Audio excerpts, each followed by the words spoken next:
रखा है। पेटीएम पे क्या राय होगी, क्योंकि जो लगातार सवाल आया है ना, उसका मैं एक साथ सारे सवाल ले लूंगा पेटीएम पे।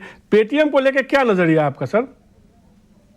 बिल्कुल एक काफी बड़ा जोल्ट तो है कंपनी के बिजनेस मॉडल को लेकर, क्योंकि आप देखते हैं कि जितने भी लोग उनका आरएफ जो क्यूआर कोड स्कैन करते हैं, तो जितना भी पेमेंट आता जाता है वो पेटीएम पेमेंट बैंक के थ्रू रूट होता है। अब इतने सारे उनके जो पॉइंट ऑफ सेल जैसे बोलते हैं, वहां पर कॉन्फ़िगर किया हुआ है क्यूआर कोड के थ्रू, और यदि आप 29 फरवरी के बाद नहीं होगा तो बहुत बड़ी समस्या पेटीएम को आने वाली है।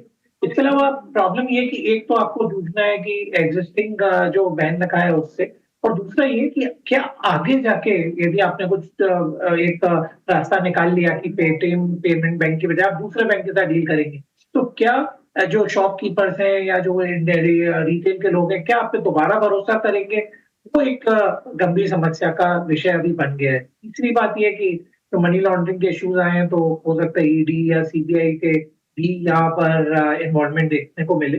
तो चूंकि ये सारी कॉर्पोरेट गवर्नेंस को लेकर और कंपनी के बिजनेस मॉडल को लेकर इतने सारे चैलेंजेस आए हैं, तो मुझे लगता है कि ये स्टॉक के लिए निगेटिव है और आगे भी स्टॉक में आप और गिरावट देखेंगे।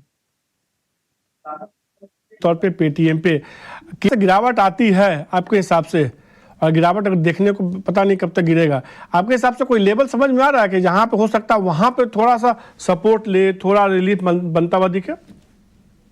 Good afternoon everyone. So overall अगर पेटीएम की हम बात करें तो लास्ट टाइम जब इसमें गिरावट आई थी तो कहीं ना कहीं इसका बॉटम जो था वो 438 के आसपास था, और आज का भी आप क्लोजिंग देखोगे तो 438 के आसपास का क्लोजिंग है। हाउएवर यहाँ से हम बॉटम कंफर्म तो नहीं कह सकते कि ये बॉटम बन ही चुका है, लेकिन जिस तरह से हम न्यूज देख रहे थे, एक दो इन्वेस्टर्स ने यहाँ पे बाई भी किया है, तो मेरे हिसाब से यहाँ एक आध दो लोअर सर्किट और भी लग सकती है। हालांकि 3 लोअर सर्किट लग गई है, तो अब से 10% की लोअर सर्किट हो जाएगी।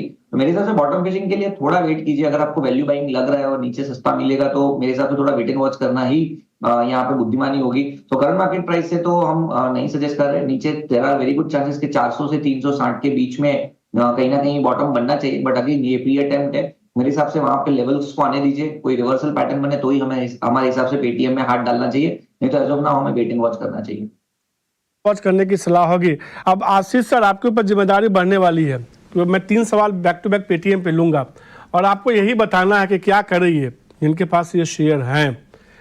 नई खरीदारी की राय तो आप भी नहीं दे रहे हैं। पहला जो सवाल है बीना भारद्वाज का है। पेटीएम के 2000 शेयर है, 600 के भाव पे उन्होंने लिया है।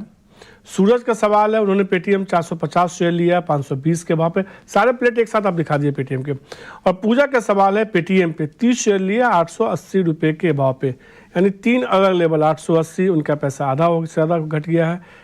सूरज जी के पास जो 520 का है उनको भी नुकसान, मीना भारद्वाज जी का 600 पे उनको भी नुकसान हो रहा है। तीनों पेटीएम के जो दर्शक हैं जिन्होंने सवाल लिए हैं उनका नुकसान हो रहा है, काफ़ी ज़्यादा नुकसान देखने को मिला। आशीष जी, अब राय आप दे दीजिए। मेरी सलाह रहेगी कि जब भी आपको मौका मिले स्टॉक में से निकलने का, एक बार निकल जाए, क्योंकि अब चूंकि कंपनी का बिजनेस मॉडल ही पूरा हिला हुआ है, तो मुझे नहीं लगता कि बहुत जल्दी यहाँ पर कोई बड़ी रिकवरी आ जाएगी कि या बहुत इन्वेस्टर्स में वापस आएंगे। हमने देखा मॉर्गन स्टैनले ने भी मेरे ख्याल से काफी बड़ा लॉट 50 लाख शेयर का उन्होंने खरीदा, उसके बावजूद भी स्टॉक में कोई बॉयंसी नहीं आई या कोई कंफर्ट नहीं लौटा। दूसरी बात ये भी आप देखें तो शेयर होल्डिंग पैटर्न में भी करीब जो मेजर इसमें पोर्शन है, तो रिटेल का करीब 30% पोर्शन है और 70% में इंस्टीट्यूशन और प्रमोटर ही है। और जिसमें विजय शंकर शर्मा जी के पास में इसमें सिर्फ 9% स्टेक है। उनसे कहीं ज्यादा स्टेक तो 3-4 फंड है जो 10-10% स्टेक लेके बैठे हुए हैं।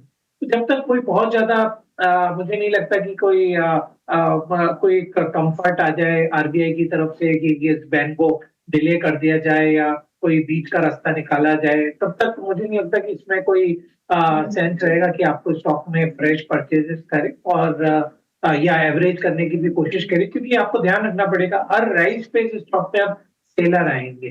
तो मेरी सलाह रहेगी कि स्टॉक में से आप जहाँ पे भी मौका मिले तो निकल जाए।